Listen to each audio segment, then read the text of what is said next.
네, 3월 청삼순 여러분 안녕하세요. 순장 노은택입니다. 오늘도 비대면서 모임을 진행하도록 하겠습니다. 기도하겠습니다.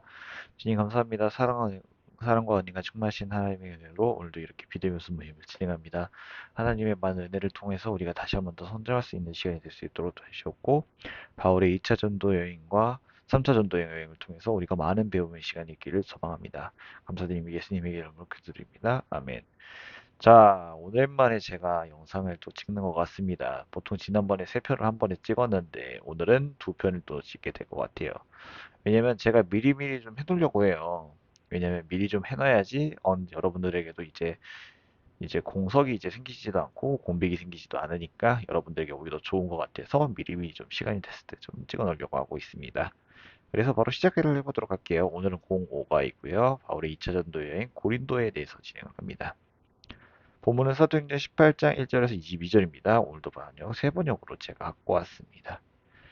자, 그래서 보면 오늘 어떤 내용을 여러분들이 한번 좀 읽어보시고 진행을 하시는 건데 어떤 부분이 나오냐면 2절에 보시면 아골라라는 사람이 나와요. 이 아골라라는 사람이 2, 3절에 이렇게 설명이 돼 있어요.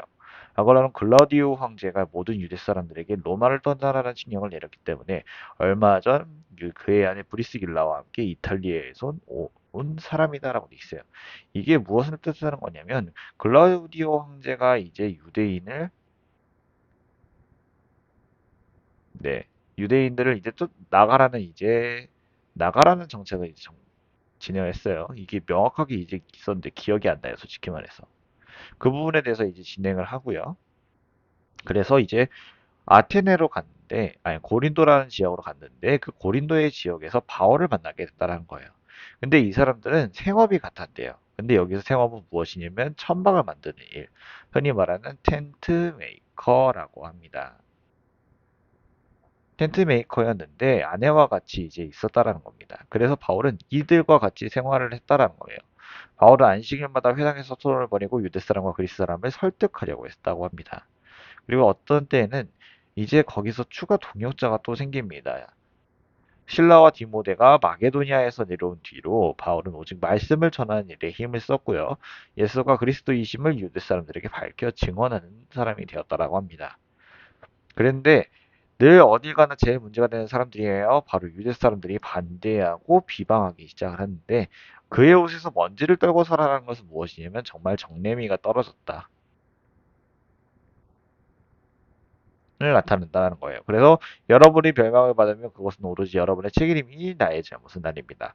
이제는 이방 사람에게로 가겠습니다라고 하면서 유대인에게 전달하지 않고 이제 오로지 이방인만 전달하게는 전달자가 되겠다라고 얘기를 한다는 거예요.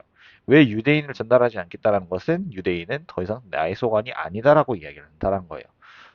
그들이 멸명을 받지 않든지 니들이 알아서 해라라는 식으로서 이해를 할 수가 있겠죠. 그래서 그곳을 떠나 디도 유스도라는 사람이 제보갔는데 이방 사람이었고요. 하나님을 공경하는 사람이었다는 거예요. 그리고 회당 바로 옆에 있었기에 아주 적합했기 때문이다라는 거예요.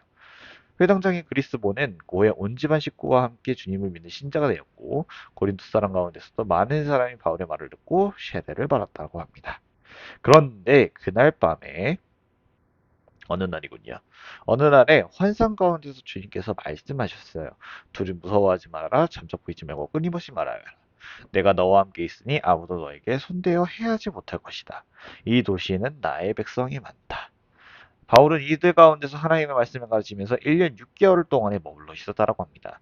그런데 어딜 가나 이 사람들은 또 나타나요. 그래서 여기서 이렇게 반대를 합니다.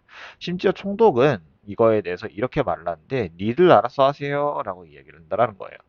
그래서 어떻게 했냐면 그들 앞에서 소스데네를 때렸다라고 합니다. 참 매정한 사람이에요. 이 사건은. 그래서 저는 이 부분에 대해서 참 안타까웠습니다. 그런데 이후에 바울은 어떻게 되냐면 여러 사람들과 의해 신도들과 작별했어요. 즉 고린도를 떠났고요. 배를 타고 시리아로 떠났습니다. 브리스길라와 아골라가 그와 동행했다라고 합니다. 바울은 서원한 것이 있어서 갱그리아라는 지역에서 머리를 깎았다라고 해요. 그리고 바울은 이 두 부부를 떼어놓고 자기 혼자 회장에 들어가서 유대 사람들과 토론하기 시작을 했다고 합니다. 그리고 새로운 이제 말을 들으니 그 사람들은 바울에게서 좀 더 오래 머물러 달라라고 청하였지만 바울은 거절해서 하나님의 뜻이면 내가 다시 돌아오겠습니다 하고 작별 인사를 한 뒤에 에베소를 떠났다고 합니다. 그는 이제 바울은 어디로 갔을까요? 바로 가이사랴에 내려가서 예루살렘으로 올라가 교회에 문안한 뒤 안티옥으로 내려갔다라고 합니다. 이렇게 해서 오늘 순모임을 끝나겠습니다. 라고 이야기를 할 수 있는데 약간 좀 더 이야기를 해볼게요. 복음을 전하는 바울에게 유대인들은 계속해서 핍박을 가해요. 고린도에서 복음을 전하는 바울에게 주님께서는 친히 나타나셔서 두려워하지 말고 복음을 선포할 것을 말씀하셨습니다. 이 담대함은 전파가 되자 복음 전파자가 가져야 할 올바른 마음가짐이라고 이야기를 할 수가 있습니다. 우리 제가 아까 텐트메이커라고 말씀을 드렸는데 텐트메이커라는 말은 무엇이냐면 바울이 자신의 직업을 가지고 재성적인 충당을 복음하는 것을 하는 것에서 유래가 됐다는 거예요. 즉 자신의 사비로 인해서 복음 전도자를 하는 선교사에 대한 역할을 이야기를 한다는 겁니다. 오늘 여러분들에게는 어떤 마인드를 갖고 계신가요? 지금 현재 보면 여러 명의 사람들이 나와요. 브리스길라와 아글라 나오고요. 그리고 실라와 디모데가 나옵니다. 그리고 더 나아 디도유스도 나오고요. 그리스보도 나옵니다. 그리고 더 나아 소스데네라는 사람도 이렇게 하나님 앞에서 서원한 사람이 됐어요.